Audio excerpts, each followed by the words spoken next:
Maka wuono nyakwaronge juang' wamedo mana jiwo mine kuonde mag tich kaluwore kod achiedhnade mopogore opogore ma bende gisebedo ka gikadhe.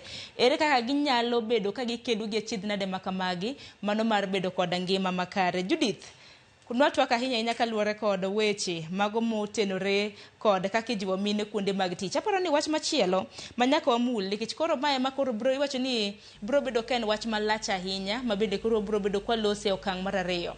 Iwacho ni work life balance.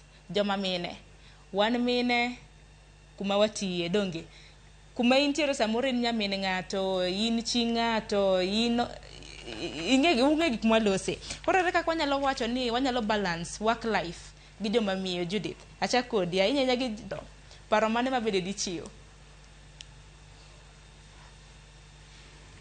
Erokamano ahinya.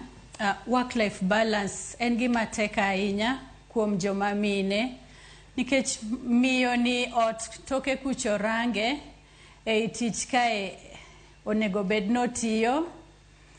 Nyithindo samoro no dhi e skul kata nyathi moro tuo ene midhi gone sim.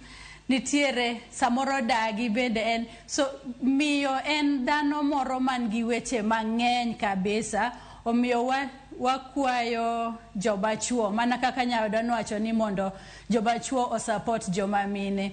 Koro mine mondo obed gitema kar ma ginyalo gisetimo to pod gibotimo mondo gineni otiyo nikech tije ni be madhi konye pidho nyithindo, madhi konye pidho jodalagi, madhi konye kata mondo en owuon oritre. But nyako neni thuolo oketo ne tich, thuolo oketo ne ode, thuolo oketo ne interest nyako develop herself.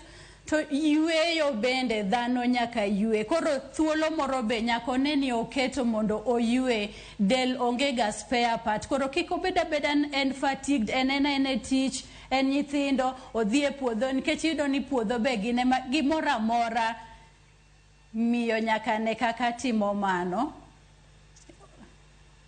One kaka ngima ne makiny bende opango maber, ngima mar nyithindo makiny be opango maber makata konge to nyithinde dhi mbele maber. Omiyo work life balance is very very important ma nyaka mine matiyo ne giketo mano e tijgi.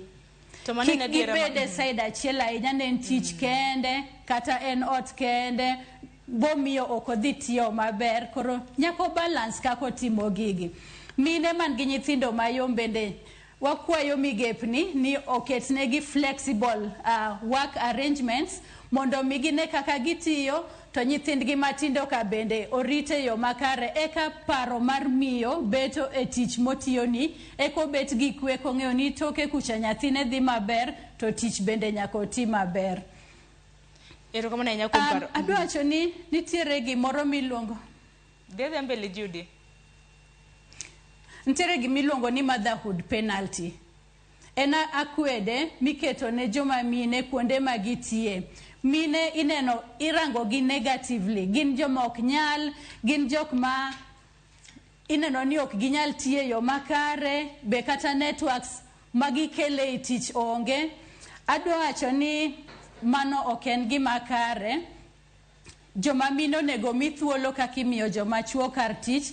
Ka gin promotions gin be mondo migi, career opportunities gin be mondo migi, nikech gin be gin mana dhano, gine tich kamora achiel gi joma chuo. Miyo joma migepni mondo one kaka konyo joma mine ojiwgi giti maber kuonde magitie, kik ket ni gin ok ginyal. To nitiere challenge maduong' ma wiya no wil mokawachang ni ing'wona mondo adog chien matin.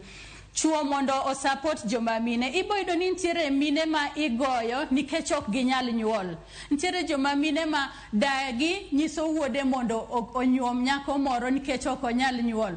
Nitiere mine ma nyuol to Nyasaye kawo nyithindo, nyuol to Nyasaye kawo nyithindo. Ok en hero joma miyogi. Omiyo mano en achiedhnadi maduong' kabisa be ma mine kadhe sana e gwengewa kuonde mwadakegi.